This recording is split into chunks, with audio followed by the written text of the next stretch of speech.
Hola, buenos días. Os voy a hablar sobre la atención al enfermo en fase terminal, práctica avanzada y lo que es gestión de recursos. Este trabajo lo hemos hecho entre un grupo de profesionales que nos encargamos de la atención a pacientes complejos, muchos de ellos que se encuentran en fase final de la vida. ¿Qué tenemos que saber antes de empezar? Bueno, pues tenemos que saber qué es una fase terminal. La fase terminal sería pues la atención en la fase final de la vida, cuando la muerte es inminente. No sabemos exactamente el tiempo que queda, pero sí sabemos que va a ser próximo. ¿Qué necesidades surgen en esta fase? Bueno, pues las necesidades son múltiples, intensas y cambiantes. Requieren de una serie de actuaciones siempre especiales que van a ir encaminadas a prevenir y aliviar el sufrimiento, tanto para el paciente y la familia.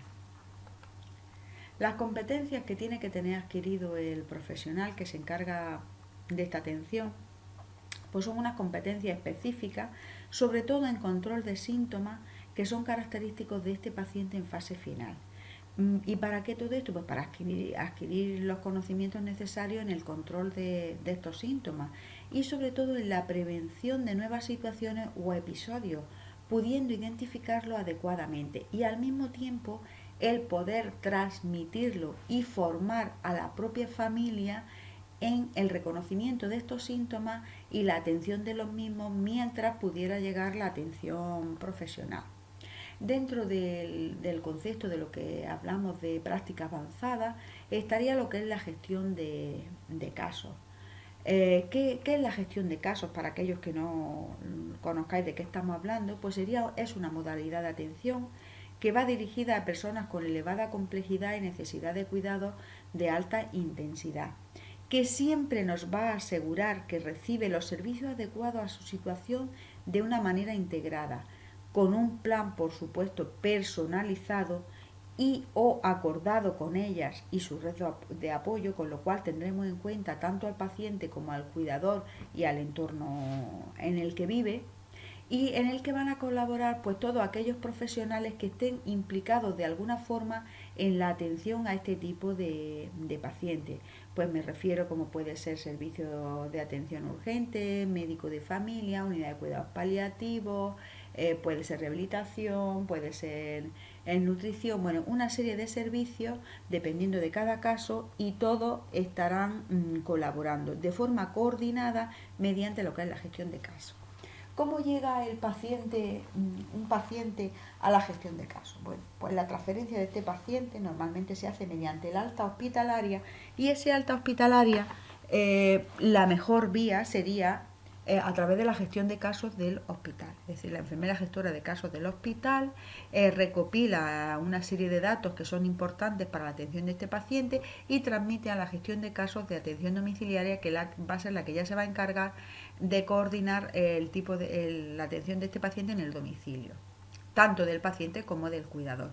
Otras veces esta alta nos pueden llegar también por lo que es la telecontinuidad de cuidados, plataforma en la que se incluyen pacientes dados de alta en el hospital y que los ve la gestora de casos en primaria.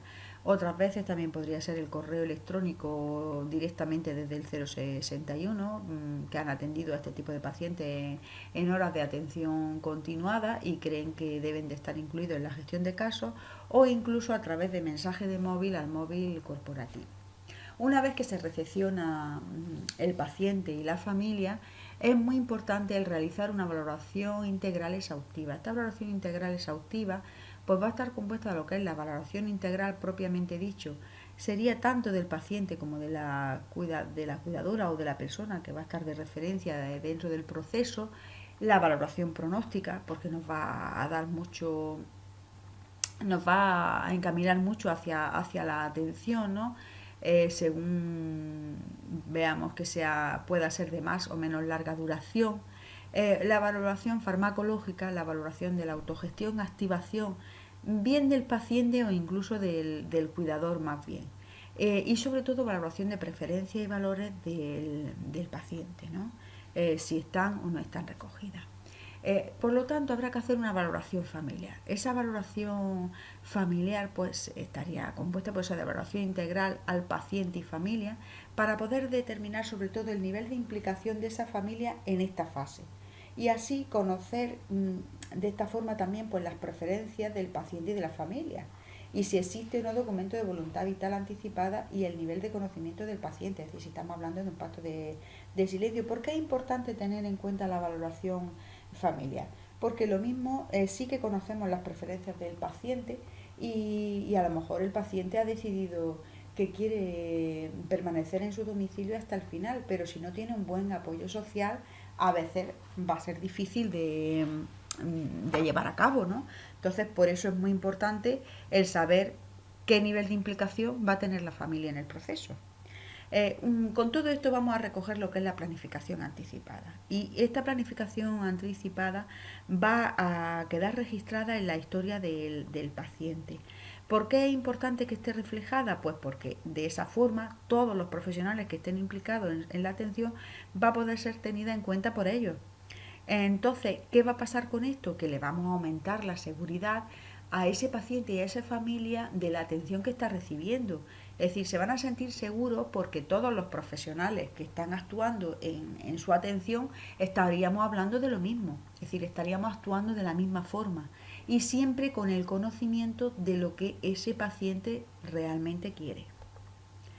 Ya llegamos después de esta valoración pues a hacer lo que es el plan personalizado de cada caso, es decir, no todos los casos van a ser iguales. Ese plan personalizado es muy importante que sea acordado entre el equipo de profesionales y el paciente o la persona referente. Habrá que preparar el plan, identificar los problemas reales, definir qué meta y qué objetivo, hasta dónde queremos llegar y hasta dónde podemos llegar según lo que queramos, ¿no? El diseñar esa serie de intervenciones y acciones mediante todo esto, mediante una coordinación y un buen soporte de atención. Cuando pasamos ya al tema de la gestión de recursos, ¿qué recursos van a estar implicados en este tipo de pacientes? Pues vamos a tener tanto recursos materiales como recursos humanos, ¿no? Entonces los recursos materiales, pues dependiendo de cada caso, puede ser que necesitemos una cama articulada, una barandilla, pues un colchón antiescara o un infusor si estamos hablando de fase final y sedación paliativa, o bueno, otra serie de medidas. Siempre estos recursos van a ir encaminados a que el paciente tenga buena calidad de vida en su domicilio y que se encuentre con todo lo necesario para que esa atención sea la más adecuada, ¿vale? Luego, cuando hablamos de recursos humanos, pues ya estaríamos hablando de lo que es la coordinación a través de la gestión de casos con práctica avanzada en sedación paliativa del equipo de atención familiar y la unidad de cuidados paliativos. Todos en conjunto estaremos actuando con el mismo objetivo, aumentar la calidad de vida del paciente en esa fase final. También podremos utilizar como recurso el tema de la telecontinuidad, me refiero al tema de la plataforma de cuidados paliativos, donde si llega un fin de semana, bueno, pues podemos incluir a ese paciente para que sea contactado por esa plataforma y que vean que existe esa continuidad. Pues puede ser que necesite una nutrición, un equipo de rehabilitación domiciliario, bueno, o cualquier cosa que creamos que puede beneficiar a ese paciente en su fase final. Con todo esto, ¿qué vamos a conseguir? Bueno, pues el principal objetivo, que sería el que ese paciente llegue a una muerte digna. Habremos tenido una atención integral al paciente y a la familia. Garantizaremos con este tipo de atención que haya tenido una buena calidad de vida hasta el final. Vamos a garantizar también la atención al duelo inmediato. Puede que el duelo lo esté viviendo el paciente y lo esté viviendo la familia. Entonces también estamos garantizando esa atención al duelo. Y siempre va a estar atendido por profesionales, dependiendo del tipo de profesional que necesite. Y por supuesto, en medio de todo el proceso tenemos que tener muy en cuenta lo que es el tema de la humanización de los cuidados. Y con esto yo creo que habremos conseguido el objetivo principal, que será que ese paciente tenga una muerte digna, tanto si es en domicilio como si es en hospital, según lo que haya recogido en su planificación anticipada de decisiones. Así que pues ya no tengo nada más que contaros. Os doy las gracias por haberme escuchado y bueno, pues que espero que os sirva pues vuestro trabajo, o bueno, o por lo menos que si no conocéis algo del tema, bueno, pues que podáis tener unas pequeñas nociones de él. Venga, muchísimas gracias.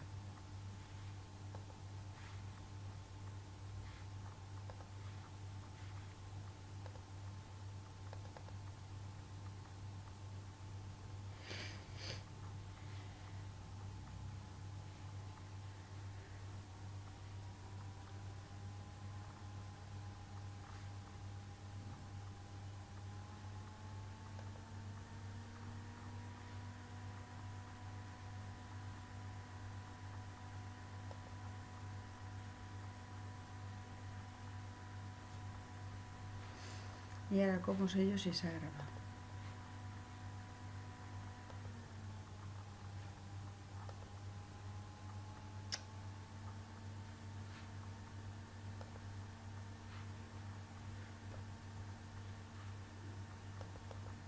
No me lo puedo creer.